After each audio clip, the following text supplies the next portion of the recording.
మీకు కూడా అప్పుడప్పుడు ఇలా అనిపిస్తుందా?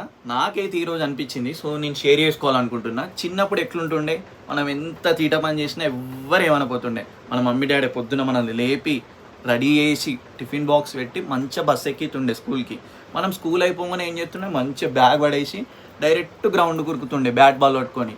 క్రికెట్ 5-10 రూపాయల బెట్టింగ్లో అప్పట్లో యుద్ధంలాగా ఆడుతుండే. మళ్ళీ లాస్ట్కి ఎవరు గెలిచినా ఓడిపోయినా మంచి ఒక కూల్ డ్రింక్ తెచ్చుకొని చిన్న కప్పులో అందరం షేర్ చేసుకొని తాగి మంచిగా ముచ్చట్లు పెట్టుకుంటుండే. ఇవి కాకుండా గోళీల బద్దీలు, మళ్ళీ చూసింగ్ అదే కొట్టాలరా అని ఒక టీంలో యుద్ధంలా ఆడటం. ఇవి కాకుండా డిక్కీలు, పైసలు, మళ్ళా కోతి కొమ్మ, దొంగ దెబ్బ అయితే ఎవరి మీద కోపం ఉంటే వాడిని టార్గెట్ వేసి కొడుతుండే కదా, వాని ఈపు పలిగేటట్టు బాల్ తోటి.